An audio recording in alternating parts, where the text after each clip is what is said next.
విదేశాల్లో చదవాలనుకుంటున్నారా? అయితే విదేశ్ కన్సల్ట్ ని సంప్రదించండి.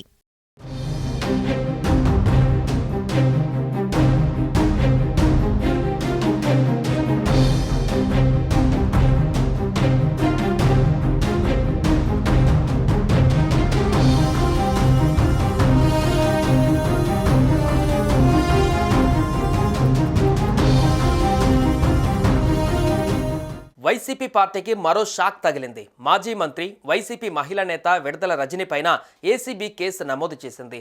ఎడ్లపాడులోని స్టోన్ క్రషర్ యజమానిని బెదిరించి 2.20 కోట్లు వసూలు చేశారని రజనిపై ఆరోపణలు ఉన్నాయి.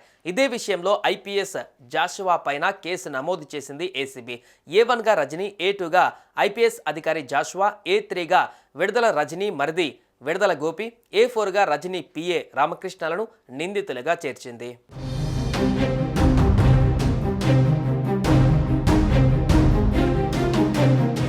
గత ప్రభుత్వ హయాంలో ఓ స్టోన్ క్రషర్ యజమానిని బెదిరించి 2.02 కోట్లు వసూలు చేశారనే ఆరోపణలతో రజని పైన ఏసీబీ కేసు నమోదు చేసింది. పల్నాడు జిల్లా ఎడ్లపాడులోని శ్రీ లక్ష్మీ బాలాజీ స్టోన్ క్రషర్ యజమానిని విజిలెన్స్ తనిఖీల పేరుతో విడుదల రజని బెదిరించారనేది ప్రధాన ఆరోపణ. ఆమెతో పాటు నాటి గుంటూరు ఆర్ఓఈఓ ఐపీఎస్ అధికారి పల్లె జాషువాతో సహా మరికొందరిపైన ఏసీబీ కేసు నమోదు చేసింది. లంచం తీసుకోవడం, అనుచిత లబ్ధి కలిగించడం, నేరపూరిత కుట్ర, బెదిరింపు తదితర చర్యలు అవినీతి నిరోధక చట్టంలోని 7(7)A, ఐపీసీ 384, 120B సహా పలు సెక్షన్లను చేర్చింది. ఇందులో A1గా విడుదల రజని, A2గా ఐపీఎస్ పల్లె జాషువా, A3గా విడుదల రజని మరిది గోపి, A4గా రజని పిఏ దొడ్డ రామకృష్ణలుగా పేర్కొంది.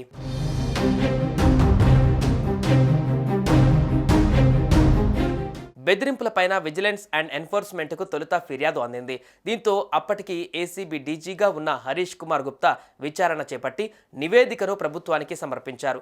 ఆయన సిఫారసు మేరకు ఏసీబీ విచారణకు సర్కార్ ఆదేశించింది. దీంతో ACB director general Atul Singh ప్రాథమిక దర్యాప్తులో ఆధారాలు లభించడంతో కేసు నమోదు చేసినట్లుగా అధికారులు తెలిపారు.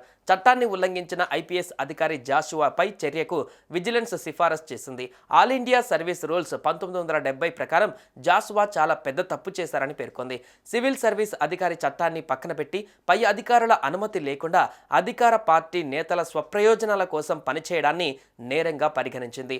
ఎలాంటి ఫిర్యాదు లేకున్నా మైనింగ్ వ్యాపారిని బెదిరించడంతో పాటు 10 లక్షల రూపాయలు తీసుకోవడం పైన చర్య తీసుకోవచ్చని పేర్కొంది.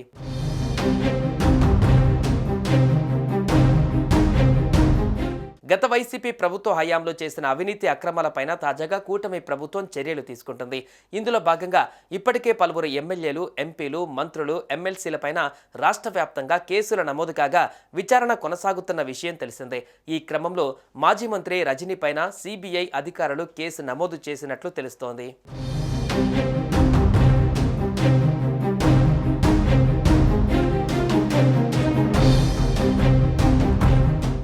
సుమన్ టీవీలో మీ పర్సనల్ అండ్ బిజినెస్ ప్రమోషన్స్ కోసం కింది నెంబర్కి కాంటాక్ట్ చేయండి.